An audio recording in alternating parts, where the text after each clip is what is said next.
So, what is the most rewarding part of your role as an executive director in BNI? Seeing other people succeed and finding success in their success. What is one thing about BNI that you wish more people knew? That trust takes time. Give it that time. Success is guaranteed. What's a common misconception people have about BNI? That you come here to sell to the room. No, you sell through the room. What advice would you give to new BNI member? Find out what you want, find out the right people you should connect with, and start building connections and give it the time. It's not a get rich quick scheme.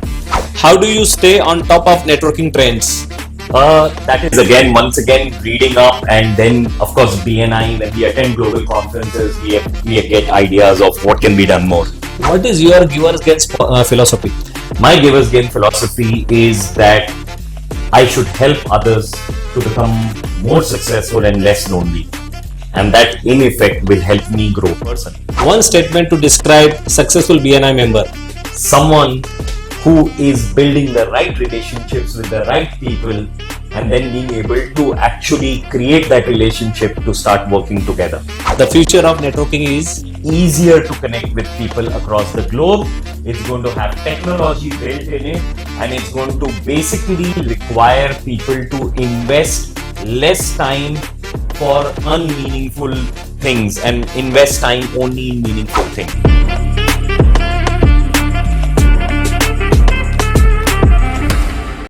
Ladies and gentlemen, once again, it's my absolute pleasure to introduce someone who wears many hats and wears them all with a style. Presenting Bharat, the co-executive director of BNI Pune East and North, and someone who probably needs no introduction but definitely deserves one. He is not just a leader in our region, but a national and international trainer and keynote speaker who has been part of prestigious BNI global bodies like Founders Circle and the Innovative Task Force, helping shape the future of BNI across the world. And yes, he has the awards to prove it, including the BNI CEO Award in 2018. If that wasn't impressive enough, he is also Yale University graduate in the basics of psychology, which probably helps him stay calm while judging 10 things at once.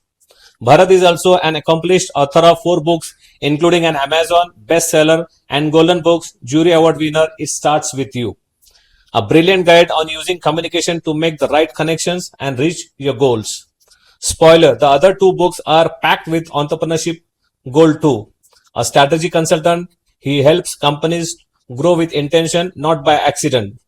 And when he is not transforming business or writing bestsellers, you will find him traveling the globe and hunting down the best food joints like a true concessionaire. Bharat's personal motto, you are truly alive only if you are experiencing new things. And looking at his journey, we are pretty sure he is living a few extra lives at once. Please join me in welcoming ever-inspiring, multi-talented and always on the go, Bharat Daga sir. Bharat sir, it is absolutely my immense pleasure that you said when I requested you to feature you in my podcast, you agree completely and you said like you are going to do the podcast with me. Thank you once again for my entire team from my company as well. So Bharat sir, today we are going to talk about business strategies and networking. So before we kickstart our conversation, I would like to request you to tell us something about your initial journey and focus why you are today here. Great. Okay.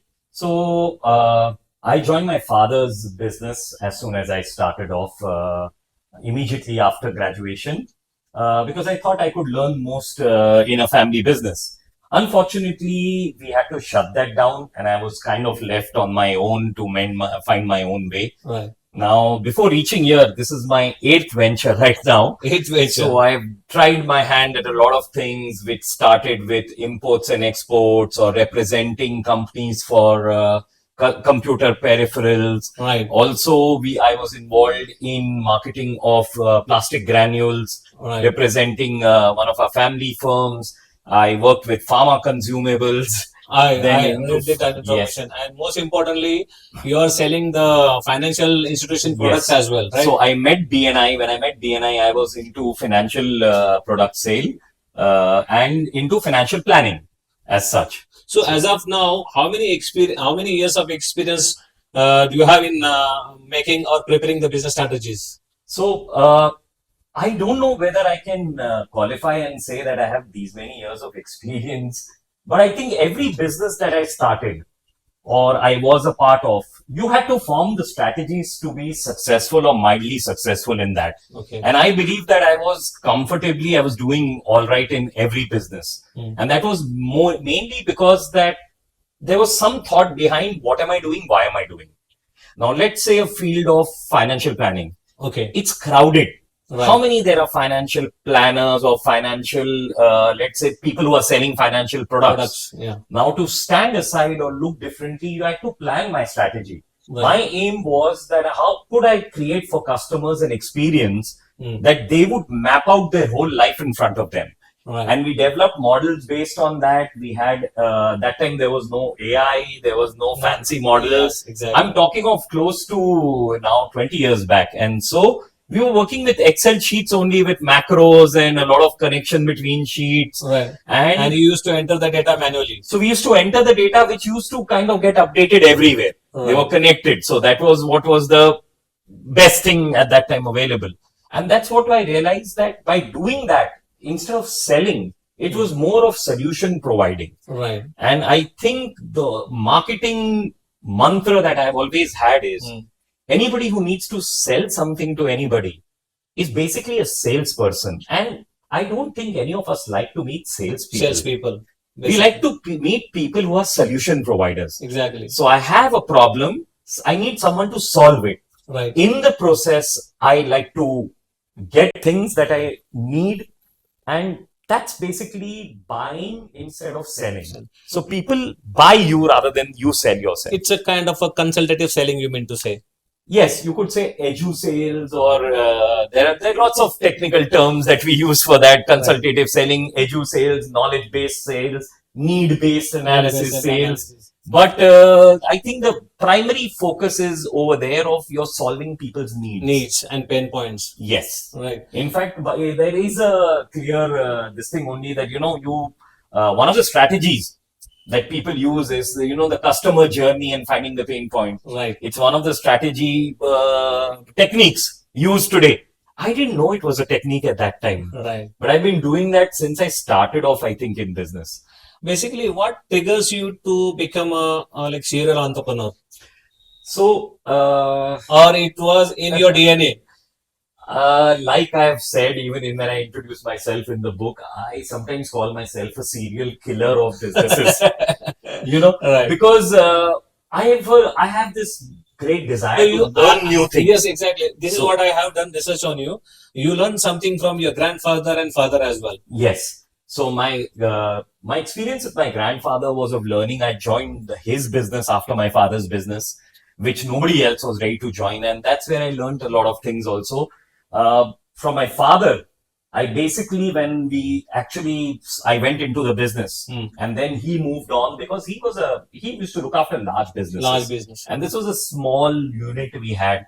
From there, I learned how do you shut down. Imagine my first experience of learning of my life of business was how do you shut down the business well. So you learn from that. That was my first experience. Yeah. So it was there. Every employee of mine had a job before we shut down the shutters.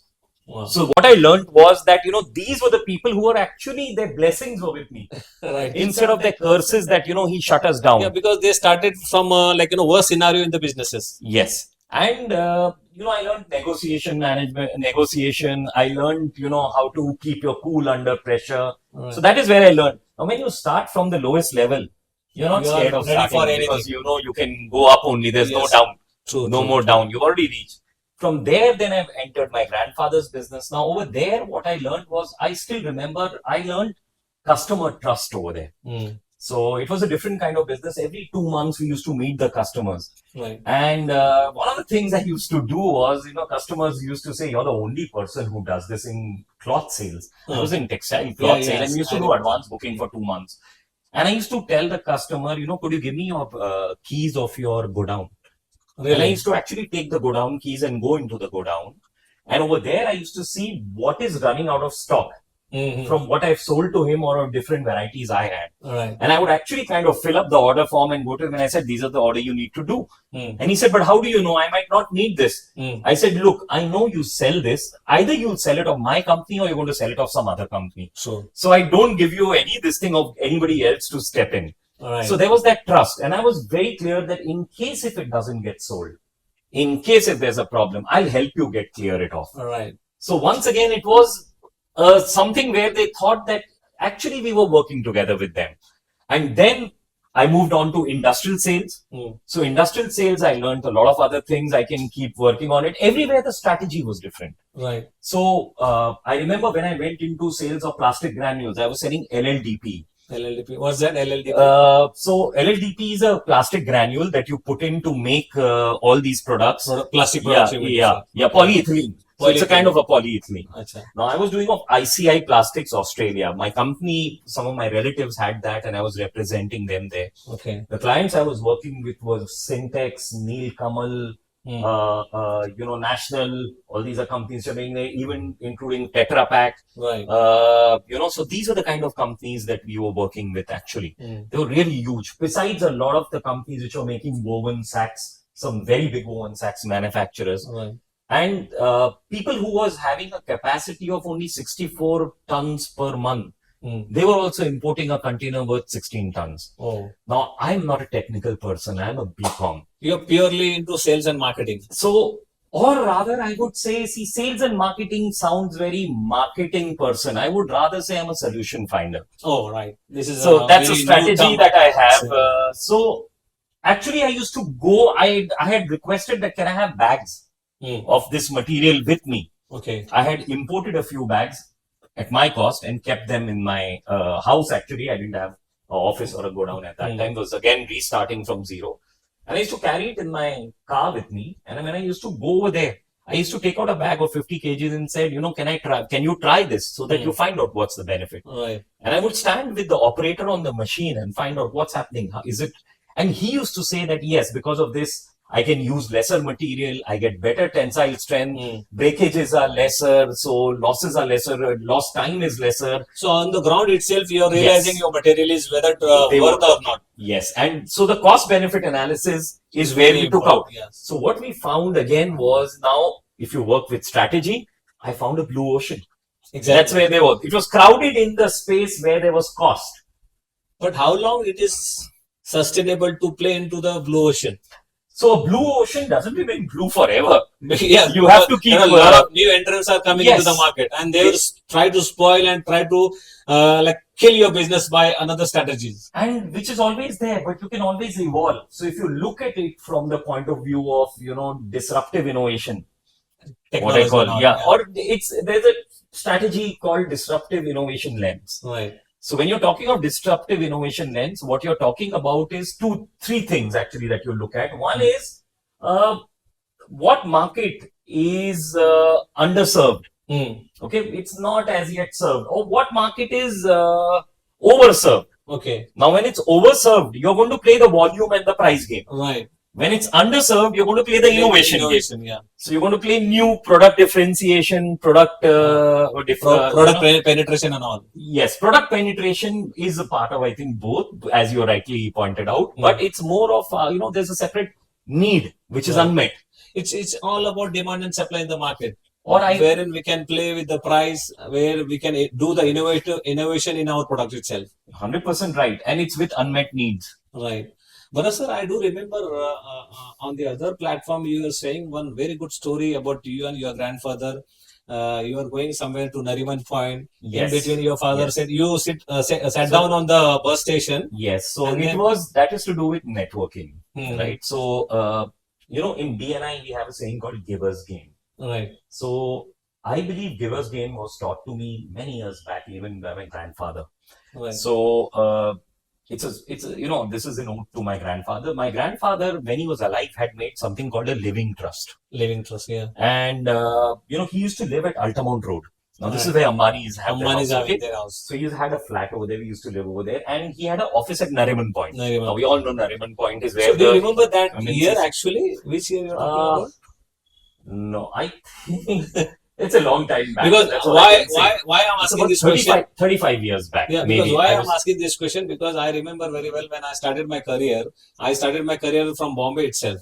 okay. That time Wow. I used to be in Masjid area, wherein I Okay. used to sell roller paper for Fax rolls. fax rolls actually. Yeah, Then I okay. used to travel all the way from Churchgate to Nariman Point. Then I used to handle Western Mumbai, Okay. right from Churchgate to Virar. Okay. So I remember Nariman Point was that time there were a lot of good offices, embassies were there, Yes. airways offices were there Yes. actually. All right? MNC offices were MNCs there. offices Yeah, now it's become even more better. more better, right? So we had an office over there. Now the office at Nariman Point, my grandfather had actually made a living trust for us as grandchildren. Right. That means that when the youngest of my cousins would turn 18, it would be sold and the money distributed amongst us. Okay, so that is, I just to put a context. Right, right. Now, I had joined him in the work after my father's work, like I said.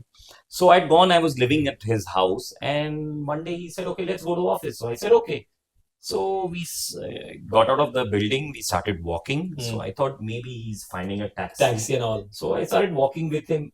We realized we crossed a couple of taxis, and then because this was on top of the hill, no bus used to come here. Right. So we walked down the hill, and he was in his 80s, by the way. That time? Yeah, he was around 79, 80 years old.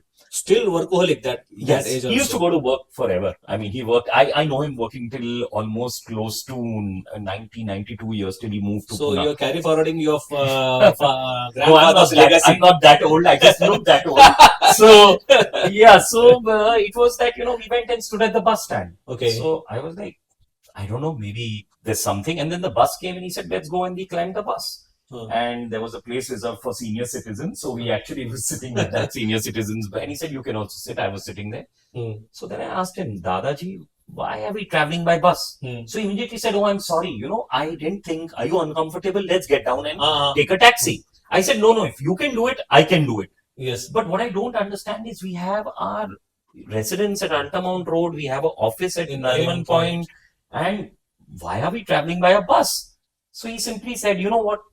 The house is your grandmother's. Right. The office is yours. Right. All your cousins. So basically, right now, I'm doing what I have available as free flow money. Right. And what I realized was when he said that, there was no regret in his voice. And all he had was a nice smile on his face that, what, I'm giving. I've given. Exactly.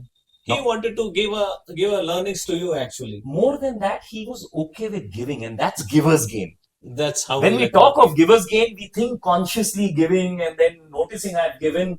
But think about it, over here it was giver's gain. So giver's gain was taught to me like this. True. Now that is what I believe, that if you want to succeed in life, what you have to check is what are you giving before you get it.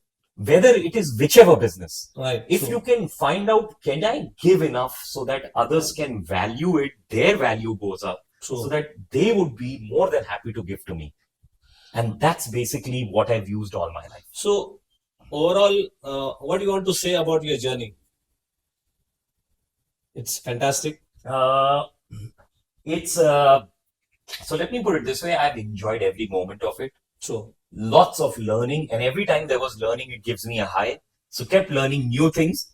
And when the learning kind of stopped, I thought of doing something different. And that's why many businesses. Right. Let's do something different. Let's do something different.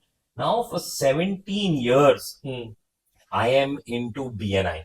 Right. And because I keep learning new things, that's the reason why I've continued over here.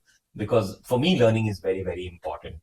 So how did you define your key performance indicators as a business in a business strategy? So when you talk about KPIs, I believe that before that you have to talk about your CSF, your critical success factors. Okay. What are those? So what are the critical success factors? That means that you've got to have your goal very clearly. Exactly. And before your goal, you've got to have your why very clearly. Yes. What I have found more often than not in life is that people are not very clear about why are they doing what they are doing. True. Okay. So it starts with there. So there is a 4P formula.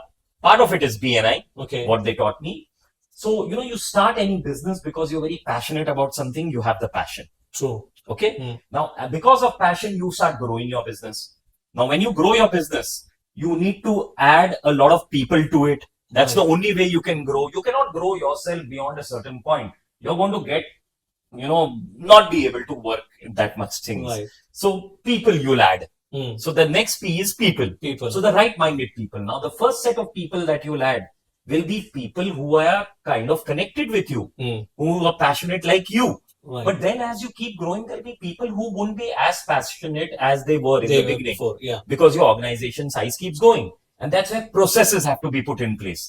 So that's the third P which comes in purpose. Processes. Yes, the processes. But what happens is behind all this sometimes most founders or most people who are owning these businesses forget that what was their purpose. True.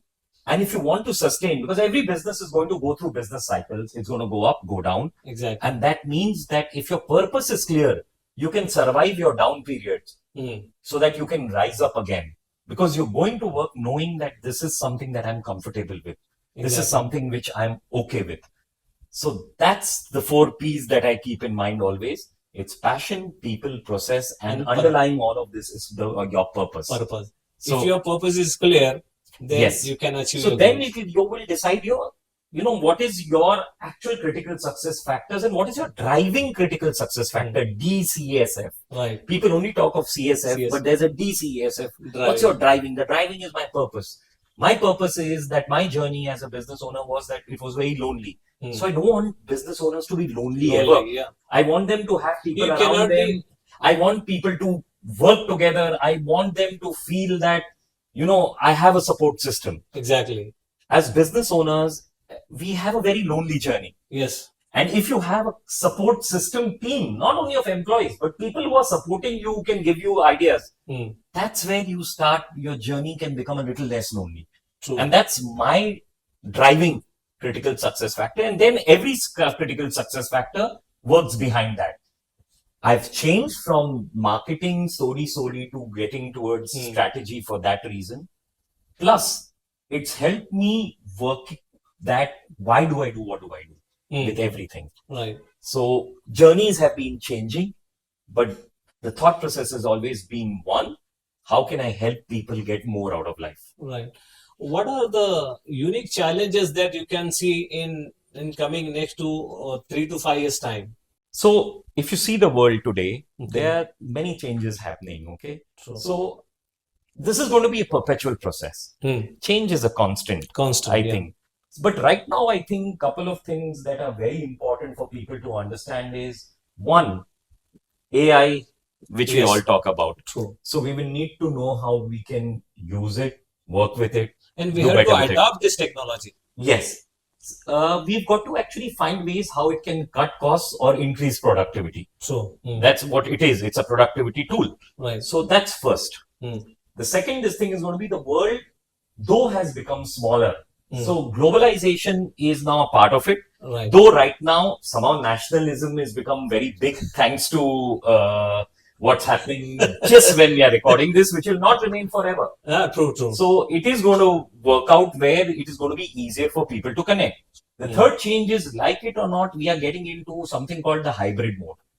Okay, so earlier we were only face-to-face meeting this, but now things are also transformation is going on. Actually. Yes, so people are okay with forming relationships digitally and then topping it up with meeting physically.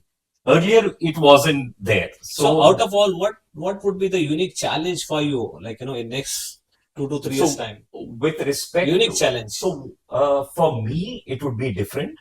So every business that I do, it would be different. One of the challenge that I'm seeing with BNI members, right? With BNI members, that's what it is. That the rate of change is catching up, and they're getting opportunities, and they're being able to grow also. They're being able to adapt to that. But then there has a lot of questions that they are getting into now. That what do I do next? How should I work with? So I think they need consultative advice to a greater extent. And that's why, as I always said, I keep adapting to situations. True. And so we're just adapting to a new venture that now we are working with right now. So the new venture that we are working with is something to do with how there could be peer-based learning, how could they be collaborative, peer-based brainstorming, working on that with making sure that intentionally someone is following up and making sure that people are working towards change. Apart from the strategies and all, you're a executive director of BNI in Pune region. What are the opportunities that you can see for BNI members? See, everything that I said earlier now applies for BNI members also, right? Okay. The world becoming smaller is good for all of us. So when someone asks me how, what I want to say, category wise, there are a number of good categories are available. Yes. And it's a very beauty of BNI is we don't have the two categories in one chapter. Yes. To avoid the category clash. Yes. So each category they are having they respect their own category and they knows their boundaries. But apart from that, what they can see in futures so that they can expect something from BNI. So let's make this, it can be a very long answer, but I'll make it short. Okay. I see three ways that BNI should help any business owner to grow. Okay. Okay. Three ways only. First is, of course, connections. Everybody who comes to BNI wants referrals. Right. They want the connections that they seek, which is the outer surface of what we see. We see that happening. But I think a lot of times people don't realize that growth means more than only sales growth. The second thing that I've seen, there are going to be more sparks ignited in a person when he's moving with people who are business owners like him, with new ideas, new thoughts, something new you can do. Right. Okay, have you tried this? Haven't you tried this? That's the second thing that I feel. Okay. That's the second advantage. That, there is, you have idea givers, and that's why I say sparks. There's sparks that, okay, this is possible. Is this doable? Should I work with this? Should I not work with this? So that is the second. The third is the global network. The amount of network we have today in BNI is fabulous. Fabulous. We have about 76 countries, 132 Indian cities. World's largest networking platform. Yes, and so that is, if you think about it, these are the three things which I think are challenges, which are also the opportunities over here. Because any business owner knows that it's good to have challenges and problems, because then only you will be able to actually solve them and build a business around it. So, Bharat sir, I can see that many people they are adopting the BNI structured way of doing businesses, and they started their own chapters with different names. How did you see that? This is a kind of a threat or opportunity for BNI? I'm so happy that they're creating more opportunities for people to network. So you believe that they should be. So whenever something, let me put this another way. Let me ask you a question. Okay. Would you follow or copy an unsuccessful idea? Of course not. Which shows that I'm more happy with BNI concept. Yeah. Yeah. And the three things that I told you of BNI, which is the differentiation, is the benefit, is also the differentiation. Right. Okay. This is, BNI's got structure, and we follow the structure. Discipline is more important. Yes. Discipline there is. That means the structure, discipline. I attended a lot of other networking meet, online, offline, but I haven't realized in my whole life there is a discipline like BNI in other chapters. Yes. So that is one of the differences, which can also be weakness for some people who don't like to follow discipline. So I'm happy that there are other people who are doing other things. According to me, competition, there is no competition in life.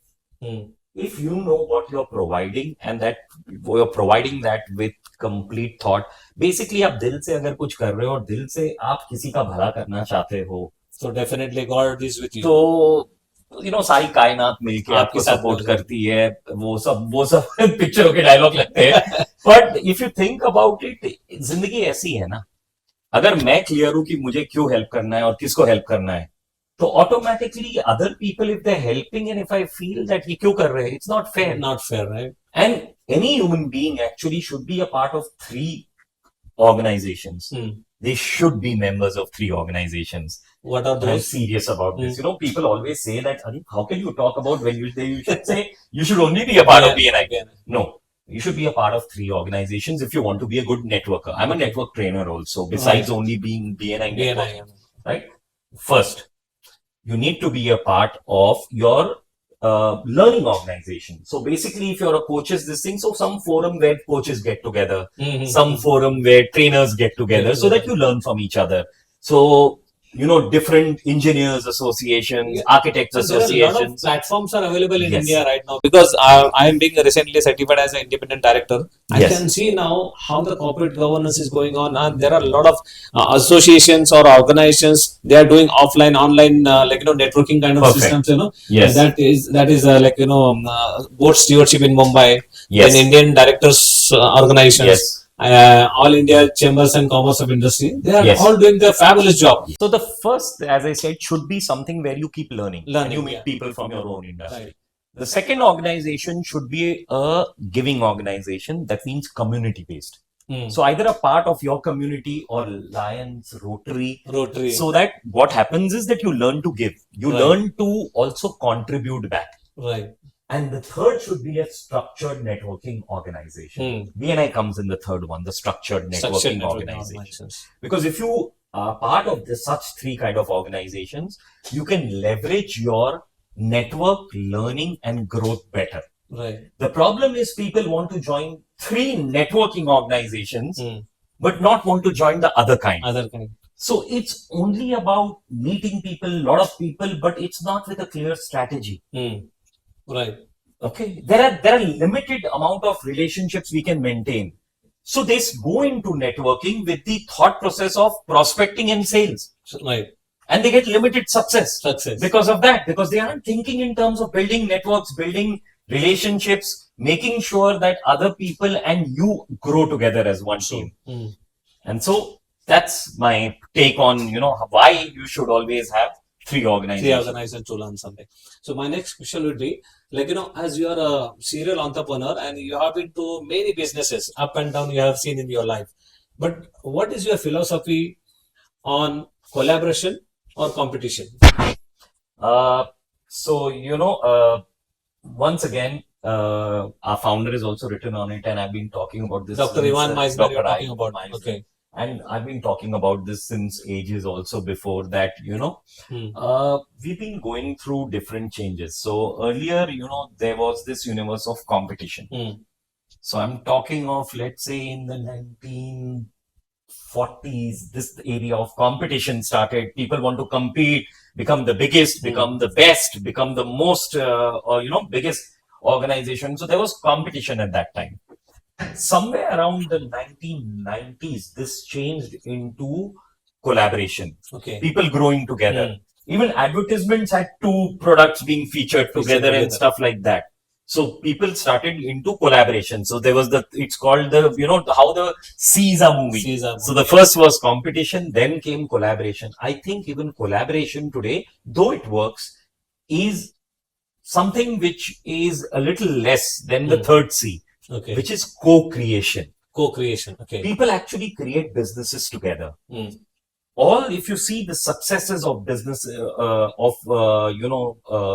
current businesses which are doing very well. So let's see Wikipedia. Okay. It's co-creation. Exactly. People are feeding it in over there and it works over there. Yes. Definitely. Let's talk about closer to home. We talk about Zomato. So there were restaurants. Yeah. And they wanted to also deliver. Each one used to have a delivery channel and they used to deliver. They used to have these boys on the scooter, 1 or 2 who used to go and deliver. And then there were people like me who wanted to call food at home. Now, all they did was that they created a platform where all the people who wanted to sell online and all the people who wanted to buy online and get it at home connected. And they started calling themselves a fancy name called aggregators. Right. Okay. I love it how people name things, there. So, and that became this thing. So co-creation.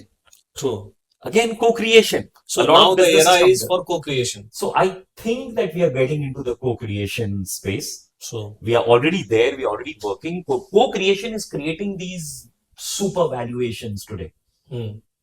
So just highlight on a very famous statement saying that your network is like your net worth. Yes, the person who had given this, Robert Kiyosaki, actually had a different idea Ideas. when he said this. Yes, but Now we are taking in a very, we are very talking positive from way the point of actually. view of networking. Yeah. So there are a lot of times. So even in my book, I've written about it. Uh, networking is a process. Also, Right. unfortunately, Developing people the do it. relations. Yeah, but that's one step of it. Okay. There are multiple steps. Okay. The problem is people think that they go and they develop relationships around, and that is Get the networking. business done. That is networking. Networking. Okay. Okay, that's one step of networking. Unfortunately, when you develop relationships, you're just going randomly and meeting people and talking random stuff. That's socializing. Socialization. Okay. Now, some people think networking is going into a room, meeting a lot of people, and finding people whom they can pitch their business to. True. Actually, that's prospecting. That's also taken as networking. But what is networking then? Okay, so networking, if you go by steps, step number one is first, what do I want? What am I networking for? Okay, first I should know that. Right. Step two is, so who are the people who are of value to me? Exactly. For what I want. Your target audience, you mean to say? People who are valuable to me could be people either who are my target audience, or people who know my target audience. See, when I'm talking to my target audience, it's prospecting. It is a very limited process then. And I would call it prospecting. But meeting people who can introduce me to target markets is networking. Networking, yeah, that's what. So how do you define that in one statement? Networking. So networking, I would define is meeting a lot of people to find the few who can be useful to achieve my goals. Exactly. So, and I forgot in between, and building strong relationships with them. So let me rephrase it. Okay. So networking is meeting a lot of people, so you can find the few whom you'd like to build stronger relationships with, so that they can help you achieve your goals and targets. So nowadays people are very kind of a subjective kind of a behavior when they talk about networking.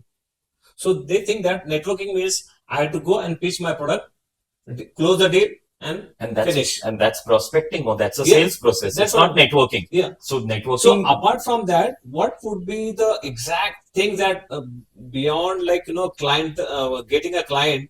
After that, what kind of services that we need to provide to them? Once again, I'll go back to my model of networking. Finding what I want. Okay. What do I want? What am I networking for? We all have different networks. So we network in different networks. I said you should belong to 3 networks. Right? Now, one network, I want to learn. I want to be up to date. Right. Now, that's also for networking. Right?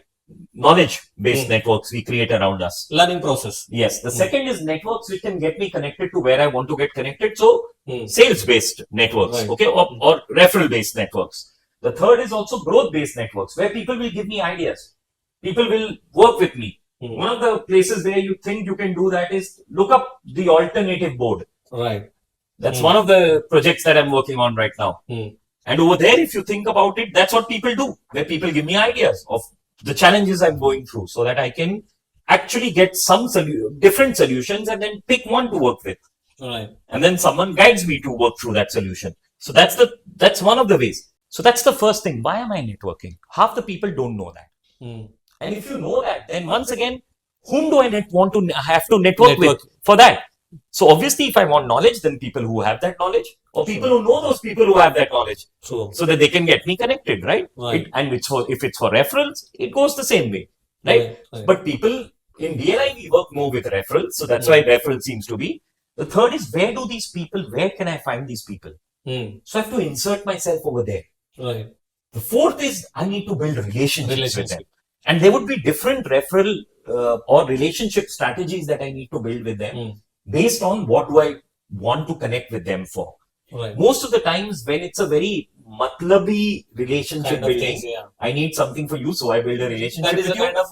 That doesn't opportunities. Yes. Right. So because opportunities will be there for a very few hours or few time. Yes. And he will be out of the market. It has to be a win-win. Right. A relationship is where both of us can benefit out of that relationship. Right. Then it remains long term, right? True. So that's the fifth one, and that's the fourth one rather. And then the fifth thing is actually how do I maintain that relationship so Relationship. that it remains that we both Sustainable feel benefiting relationship. from Yeah. there. Now, that's the process of networking. Unfortunately, we think it's only connecting and getting their connects and me connecting and giving my connects. My connect. Yes, that's a part of it, but then it requires a little bit more. As you know that we knew about all core values of BNI are equally important. But out of 7, which is your favorite one? So my favorite core value is accountability. Now, what do I mean by accountability? And I say this very often. I am accountable for holding all the 7 core values of BNI to be in the forefront. True, absolutely true. So whenever people think of accountability, they think of others. Yes. When I think of accountability, I think of it for myself. So I am accountable.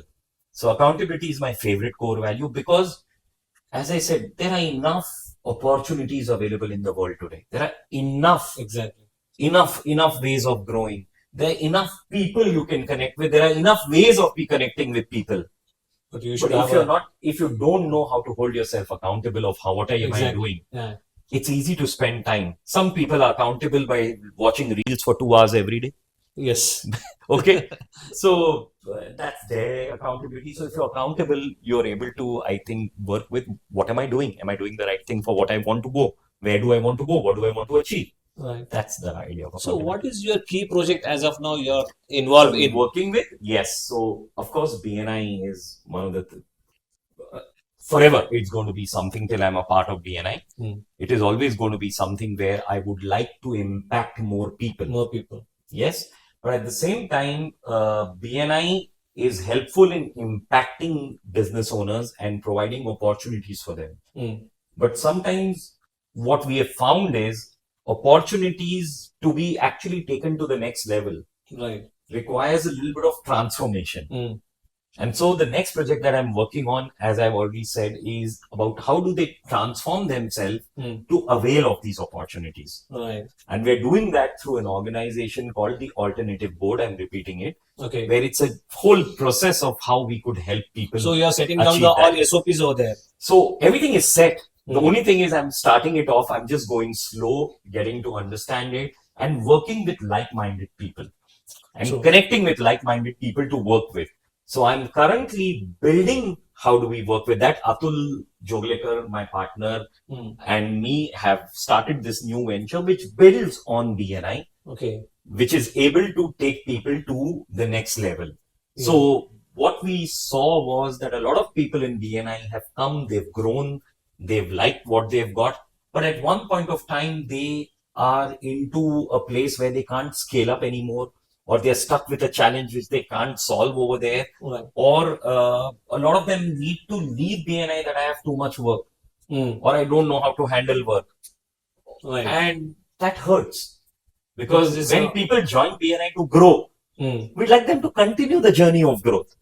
And so that is why we added on to our portfolio. So that's the current project that I'm working on. And I'm building my network for that right now. So I'm connecting with people so that I can build infrastructure so that when we actually start finding people who would like to avail of this opportunity, I have the infrastructure, I have my complete homework done, my complete base built, so that we can actually start working on it. I wish all the success for that project, Bharat sir. Bharat sir, my next question is, as you're a co-executive director for Pune region and you're traveling to multiple cities and you're traveling abroad also to deliver the lectures, to deliver the workshops and all.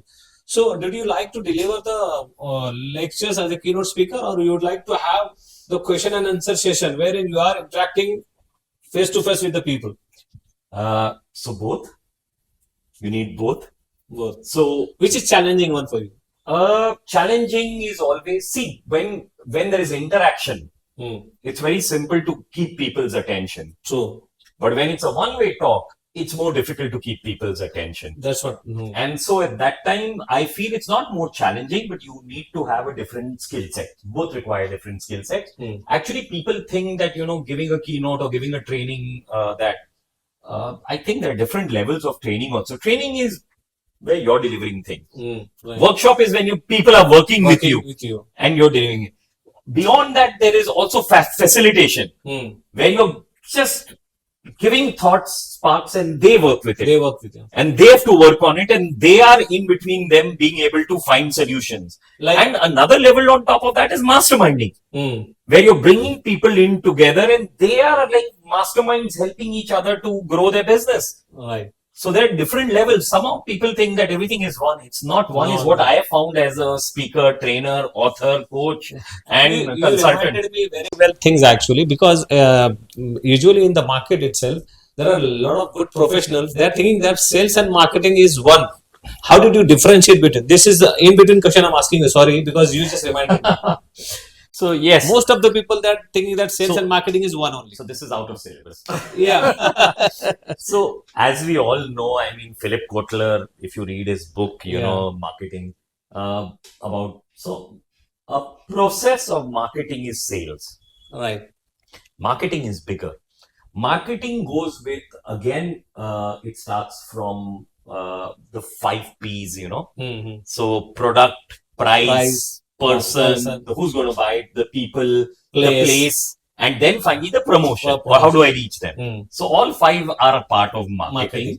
Now out of that, the process of actually selling, once you've reached those people, is, I think, a part of it. That's my thinking of it. Yeah. Come to the networking part again. So where you can see the effective process, online networking or offline networking? I think it's time for both. Okay. I think efficiency is in meeting people in the online world. So you meet a lot of people in the online world. You invite more people into the online world because it saves time of travel. It saves cost of meeting. It's an opportunity to do your recce. Yeah. And then whom you want to build stronger relationships with, you can always go and meet personally. So if it is effective online networking, it, according to me, as I said, a start of a relationship, yes. Okay. A start of a relationship, yes. It can be a good way to start your relationship. Okay. As I said, so networking, again, going back to the definition, meeting a lot of people to find the few. That can be done online. Building stronger relationships. I can meet someone even sitting in, let's say, Germany or Australia or USA every month by doing online calls. True. But building stronger relationships would also be that I meet up maybe once a year to go and create a stronger relationship. Or they could come over and we could meet. So that's where physical comes in over there. Right. And then help each other when we meet. Yeah, of course, all of that could be done in person or online. Right. So I think smart networkers should use both of them because it can save time, cost, energy. Right. And in the process, you'll be able to leverage networks better. If the world is becoming smaller, we've got to find ways to make our world also come closer. So as a business strategist, what would be your one advice to the people who are into business strategies? So business strategy is all about finding choice. Okay. Business strategy, whenever someone asks, how can you define it? I have very simple, I have only one word answer. It's choices. Choices only. Only choices. Now, what I mean by that, okay, if I explain, is you start with why am I doing what I'm doing again? Then you go down to whom am I doing it for? Right. Okay. And why am I doing this? What am I trying to solve for them? People's problem. Yeah. What am I trying to solve for them? And you can never solve problem for everybody. The minute you try to solve problems for everyone, it's a problem. So if you can solve a problem for a defined set of people, so that's with what is available in your hand. We all have constraints. We all have strengths. So strategy is the art of using what you have to create opportunities so that you can benefit a set of people. Right. Now, everything else comes in that. As you know, you can have critical success factors, KPIs, SWOT analysis, nice analysis, blue ocean strategy. And all, You could also have, Ansof's matrix. Right. You could have 10,000 other things of doing it. Those are all the frameworks that can work. But at the same time, I think strategy is simplest way of understanding for a layman is this. Definitely. As you are author of almost 4 books, right? And I have read your book. This is here. It starts with you. So just tell us, our audience, why they have to read this book. Okay. Thank you for that marketing help. So, what I realized was this is a book more on networking, or I would say pre-networking. Okay. Okay. What I found was that a lot of people don't prepare before they go networking. True. So they make their networking into socializing Right. without actually realizing it. Realizing it. So by chance I'll meet the right person, by chance I'll say the right thing, by chance I'll build the right relationship. Okay. So they're playing law of averages.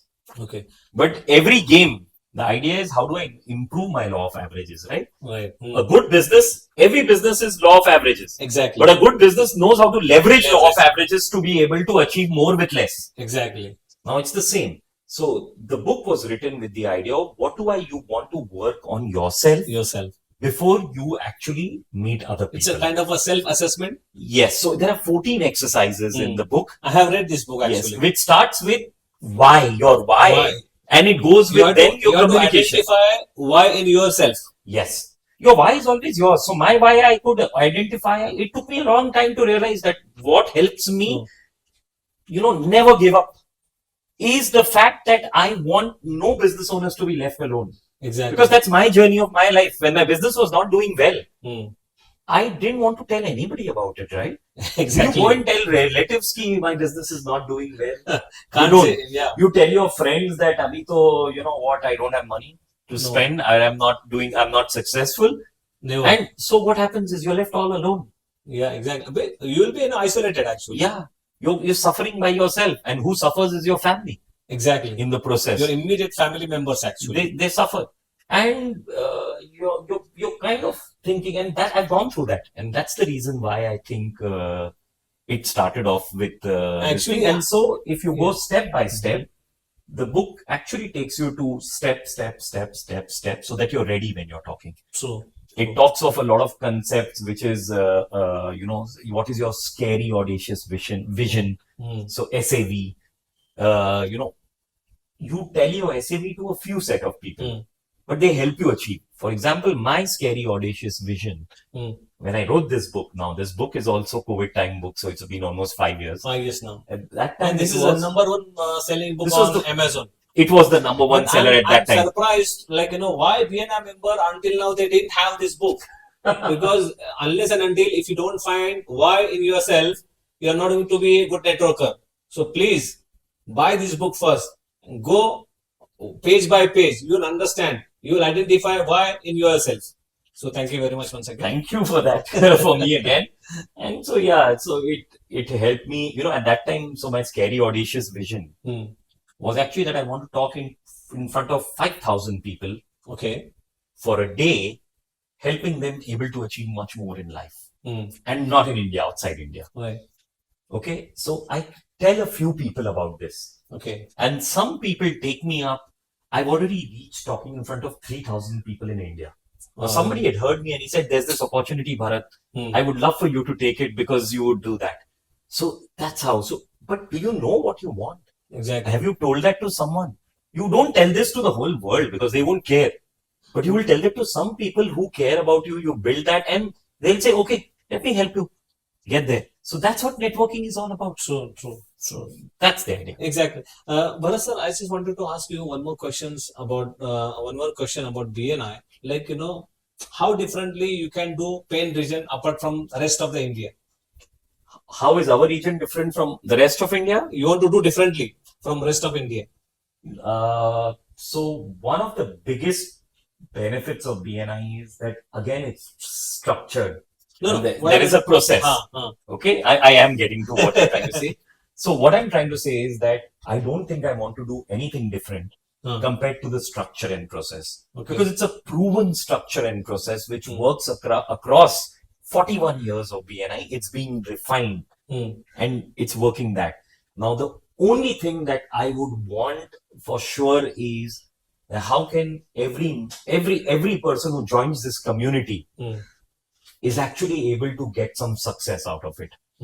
and gives it a little bit of time to be able to achieve that success. Okay. It's Good. not an easy fix. This is not a get rich quick scheme. Yeah, exactly. It's a process. Yes. And that's why the next book which is coming out Okay.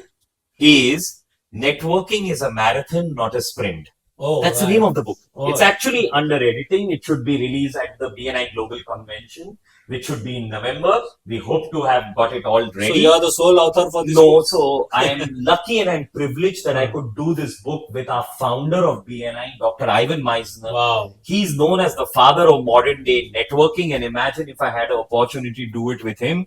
It's a privilege for me that I was able to do. I could learn more about networking working with him. We're coming up Sure. with a lot of new concepts over there. And plus, there is also another author called Phil Berg. He's from UK. He's been one of my mentors. He's been someone who has taught me a lot, and we have co-delivered workshops across the world. You know, where he has also delivered a workshop and I've delivered a workshop with him. And it's lovely when we get together. We are able to come from different angles, give different thoughts also. Name two personalities specifically who impressed on you. Oh my God, that's a very tough question. Two only. And no, there are no two. There are so too many. So let me put it there. There are too many who have done that. They've been so as I've adapted in life, I've had different principles and different people. Starting from my grandfather. So if anybody I don't name, it will be a disservice to them. No, actually, yeah. So- I do respect. Yes, because see, we are learning from each and every person in our life. Yes. No, but who've impacted me. Huh. So a lot of people have impacted me. I Like cannot Dr. say- Ivan Meisner you're Yes. talking about. So Dr. Ivan, of course, he has impacted the way I thought since I joined BNI. Okay. Okay. I have been impacted by, of course, my So if I start with my grandfather, Okay. then there was a friend of mine who actually taught me a lot about how to build businesses. Gautam Gauti is his name. Okay. Then there would be my partner, Atul Joglekar. He teaches me on a daily basis. Daily basis. I'm a person who likes action, and he is one of those people who thinks about things and takes actions. We are two different scales of the same ruler, and so that gives me there. From there, of course, there have been so many mentors in BNI. Phil Berg, YP Lai, Max Srinivasan, whom I've learned from. So this is endless list. It goes endless because you keep learning. As you keep learning, you keep evolving. Okay. Okay. Now for business coaching, there would be a separate set of people who've taught me strategy. Also, a lot of people from someone who's given the forward for my book, which is none other than Marshall Goldsmith over here, who's I've learned from the books I've read. I mean, all of these books have actually gone through them. So a lot of them over there. So my next question would be again critical for you. So because you are wearing lots of different hats at once. So tell me, who's your best teacher, book or experience? That's a very interesting question actually, and I would say you learn from the book, and then life teaches you the experience. Of it. So books are very important. They open your mind. They give you ideas, and when you try those ideas out, that's where life teaches you. Also, you're getting experience on that. Yes. So, but if you didn't have that thought only, how would you even get that experience? You wouldn't even try that experience. So it's always been that. Even when I didn't have money, I used to actually buy books and read them. I have a library bigger than this in my house. Exactly. Okay. In fact, I'm not allowed to get any more new books. Everything now is on Audible or it's on Kindle. I respect what you're saying, Bharat sir, but nowadays the trend is going back actually. People, new generation, they are not literally having this kind of habit to read the books.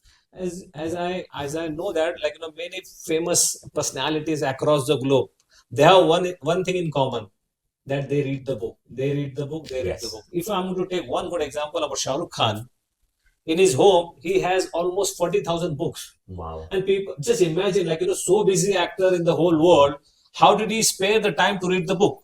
But still. Or did you know a lot of famous people, what I've heard about is they used to take a week off and they used to read books. So if you've heard of Steve Jobs, Steve or Jobs, Bill Gates, Bill Gates, I remember, like, Yes. every year he's taking 1 month off, going somewhere, one week, I think, or was it 1 month? no, 1 1 month off. actually. Yes. He's going to different island, Yes. and he's closed, shut down his mobile. He's no connection Yes. with the people, but only And spending yes, time only reading the books. Yes. So what would be your suggestions to the young people, that how they are to get habit of reading the books?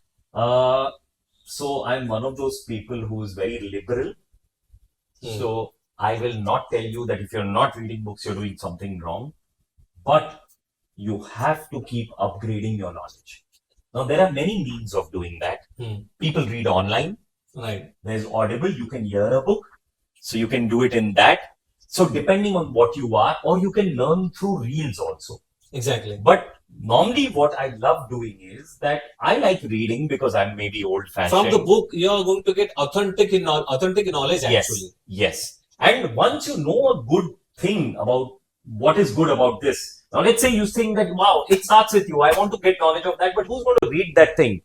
So then what you'd have to do is probably follow the author, and he'll make reels or he'll do some things. Right. At least get to know from that. So knowledge is important. Yes. But the other problem is the adult learning system, unfortunately, is whatever we hear, we forget almost 75% of it immediately the next day. Exactly. And if you're consuming knowledge just reel after reel after reel after reel, how much of it will stay? So that's why the other thing, I love taking notes. True. Whatever is taken as notes kind of sticks in my head.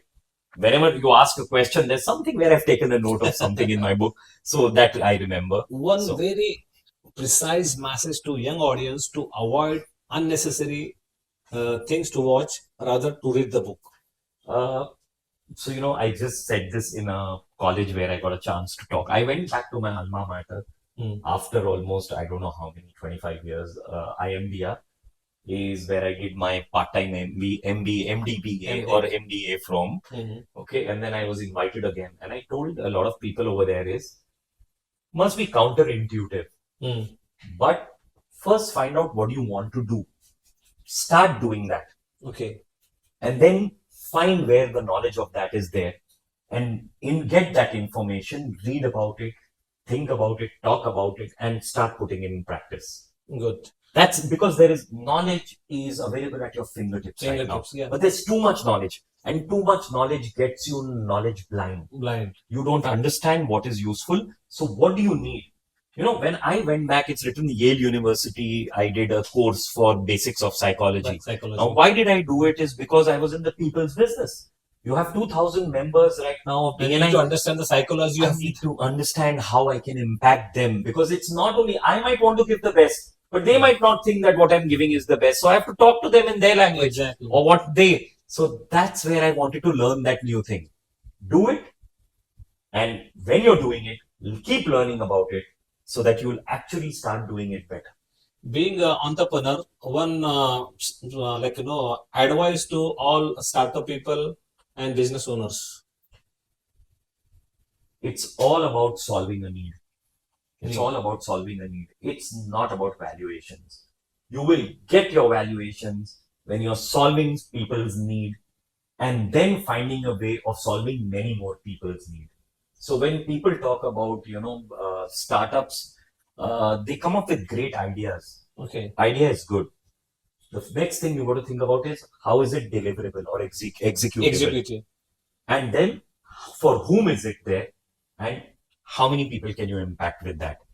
People are running after valuations rather than running after behind solutions. We can see a lot of startups are getting, as per the survey, 95% startups are getting failed because people having the intention in their mind saying that if I'm going to start the business, I will get the overnight success and tomorrow itself I'm going to earn the money. Yes, but at the same time, I always say one thing to startup people: keep failing. It's okay. Yeah, it's okay. Right. Keep trying out an idea. Every idea is not workable, but till you don't try it, you won't know. Exactly. So it's okay to keep failing and keep going back into the market over there. But have grounded. Keep yourself grounded. Have thoughts which are grounded, so that you know that you're starting from the grassroots. And one thing is very common with our startup people. When they are getting fail in first idea, they immediately try to change the goal rather than changing the strategy. Yes. Or rather, I feel sometimes that they don't think of strategy only. Getting wedded to a product is not a great idea. Your product is important, but what's more important is what exactly are you trying to achieve through that.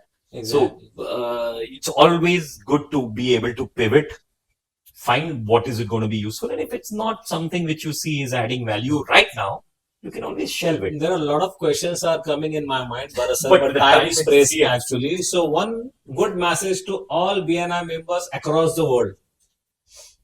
One message to BNI members across the world. I don't think I'm that big enough to give messages Because you have a lot of across good the experience. You are world. there in BNI for almost 18 years now. Yes. You met different people in different zones, different countries, different mindset. You are a psychology trainer.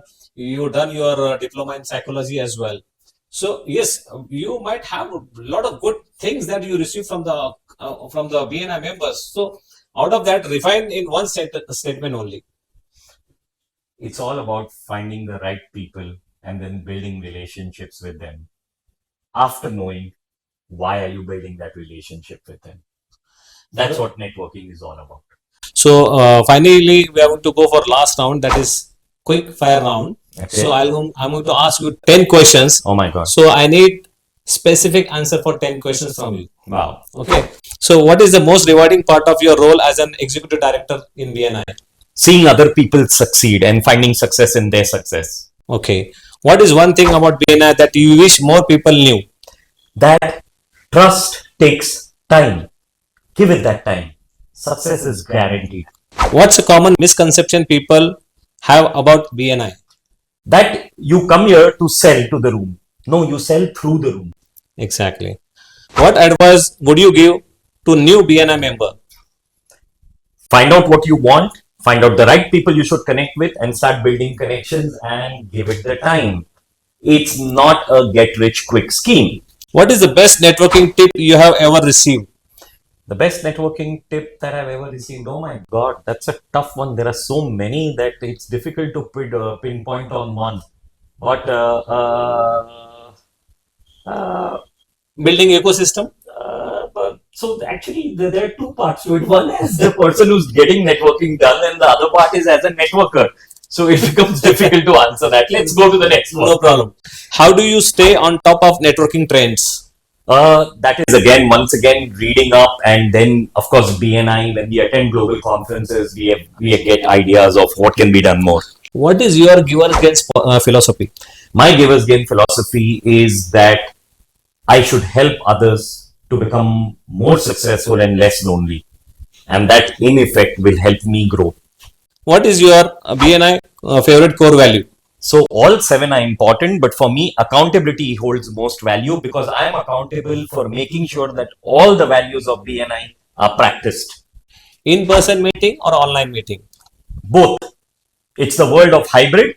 You have the convenience of meeting a lot of people online and then developing more relationships in person. One statement to describe successful BNI member. Someone who is building the right relationships with the right people and then being able to actually create that relationship to start working together. Last but not the least, the future of networking is? The future of networking is going to be where it is going to be easier to connect with people across the globe. It's going to have technology built in it, and it's going to basically require people to invest less time for unmeaningful things and invest time only in meaningful things. Absolutely. Thank you very much, Bharat sir, for your specific and terrific answer for my questions. Thank So you. definitely, it's my immense pleasure again to have you in my podcast. Thank you very much and namaskar. Thank you so much.